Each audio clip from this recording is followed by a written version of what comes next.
Suppose I had the privilege of knowing Steve about, better than just about anybody. Um, and when I say Steve, I mean the real Steve before he got sick. He was a boy who had a real passion for life and was so good at so many different things. Steve was my only sibling. And even though he was 5 years my junior, we were really the best of friends growing up. We had a lot of same interests and did a lot of stuff together. One of those things that we did a lot of was playing music together. He was a fantastic pianist and drummer. And I think about our nightly jam sessions in his bedroom and the incredible mercy and grace that my parents showed in allowing us to make all this racket with the loud drums and electric guitar. Steve was also involved on the swim team. He was involved in a very vibrant youth group. He loved Jesus, had a rather large circle of friends, was really well connected, and even it seemed like he was always, during high school, taking extraordinarily beautiful girls to proms and dances. And all of these things were things that I found very elusive in my high school experience, especially that last point. For both of us, graduation from high school kind of ushered in a new season. For me, it was very much the positive. For Steve, it was very negative.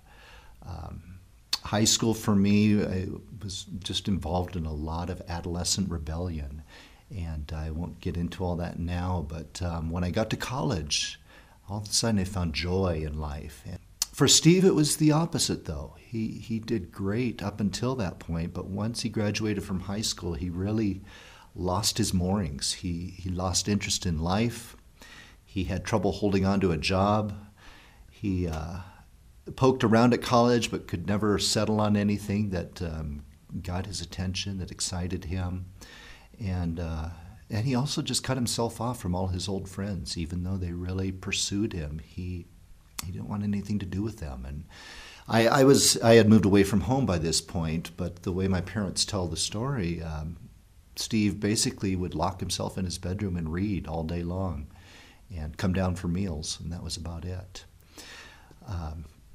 During that season, he ran away for the first time, and he was gone about 6 weeks. Nobody knew where he was, but he came back a very skinny, 115 pounds. He was basically living on the street, and then, not unlike the prodigal, came back home.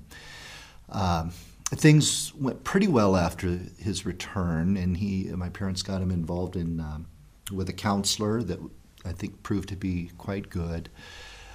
One downside was because Steve was an adult, though he was living at home, the counselor couldn't share anything with my parents. And so they didn't know how to respond or how to help this child in this adult body, really. And they loved on him the best they could. But it was Easter Sunday in 1995 when he ran away for the second time. I left in a rage. And that was the last we ever heard from him. A couple months later, his pickup truck was found abandoned in a town a couple hours south of where my parents were in California. And then about 6 months later, the police called my parents and said they found his identification and some receipts of his in a storage locker in a bus depot in that same town. But that was the end of the trail, and nobody has heard from him since. My mom still gets the occasional call from the police department in California, just checking in and missing persons. But it's just been so silent. And that silence raises so many questions in my mind. The first of which is, why Steve and not me? When I think about my adolescent rebellion in high school and the stuff I poured into my body and the trajectory of where I was headed, that should have been how my life played out. And yet here's Steve, this great kid, a good student, active in a great youth group and bright future. Just doesn't make sense. And then another question is, why did he have to leave on Easter Sunday? It just casts a huge shadow over an otherwise jubilant celebration. And so each year when this celebration rolls around, there's very mixed feelings when I think about remembering Steve and that was the day that he left on. For my mom, it's even worse, and she finds it very difficult to go to worship on Easter Sunday, and I feel like she's been robbed of that joy, that celebration of our Lord's rising. The hardest, though, is probably just the lack of closure in all of this, though, not knowing what happened. I feel like we've been robbed of the privilege of grieving well and even remembering a life that was lived well up and at least through high school to his adult years. I think he probably is deceased, but yet without hard evidence, you always want to keep a door of hope open. And yet I sometimes wonder, is it time to close that door? Finally, I have to look to Jesus.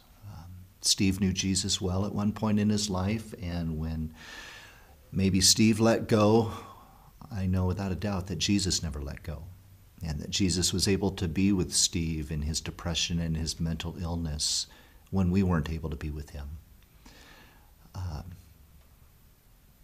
So here we are, the 18th Easter after the fact, coming up on the 18th Easter, and we will celebrate. We will celebrate Jesus' victory over sin, Satan, and death.